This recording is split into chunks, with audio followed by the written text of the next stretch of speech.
gente de Human Touch nos acompaña como cada martes. Está con nosotros Gustavo Giorgis. Hola, Gus, ¿cómo estás? Buenos días. Bien, muy bien. Me quedé pensando en el título para la columna de hoy.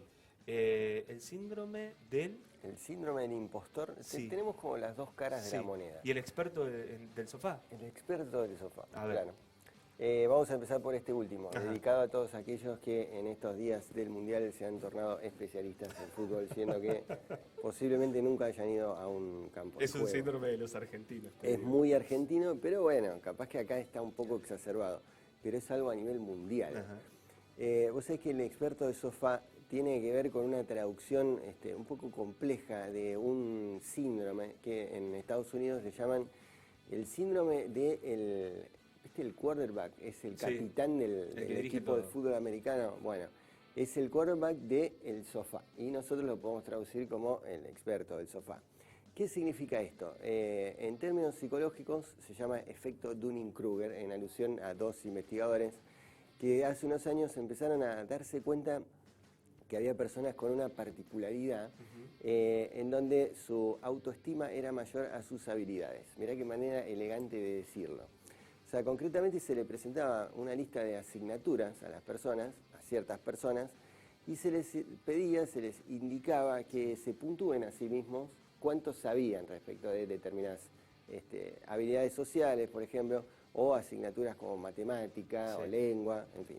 Entonces se ponían ellos 9, 10, 8.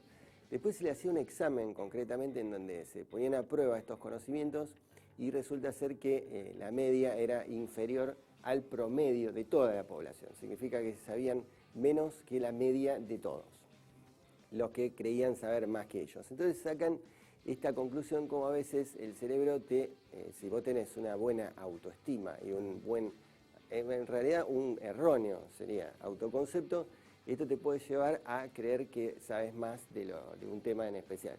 Yo decía en términos futbolísticos, fíjate qué cantidad de técnicos de fútbol han proliferado en los últimos días, pero pasa en todos los ámbitos, no solamente respecto del fútbol, pasa en política, pasa en medicina, pasa en las organizaciones también. Qué peligro, ¿no?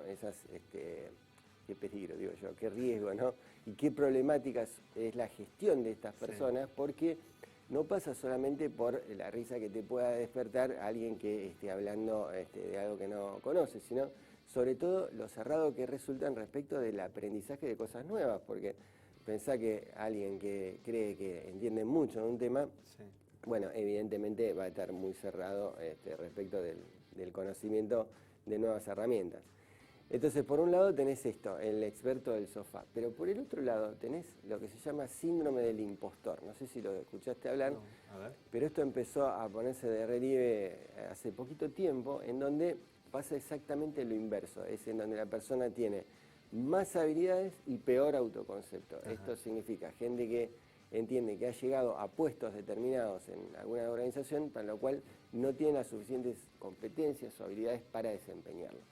Sabés que el principal problema de esto es la frustración constante, el peso para las personas que lo están padeciendo, en donde hay un malestar psíquico y anímico muy recurrente. Entonces el tema acá también viene dado cuando muchas veces esto termina siendo un impedimento hasta para un ascenso, una promoción o un beneficio a nivel organizacional.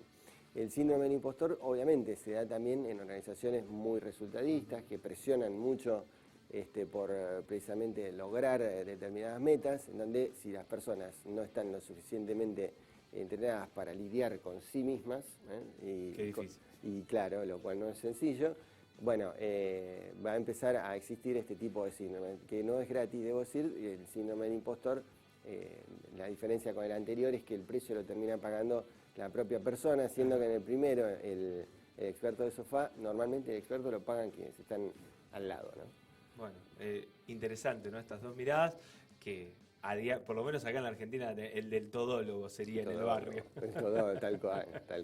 Que te habla y sabe de todo. Tal cual. Imagínate tener un jefe con estas características. Qué peligro. Qué peligro. Qué peligro. Gracias, Gus. Nos encontramos la semana que viene. Dale.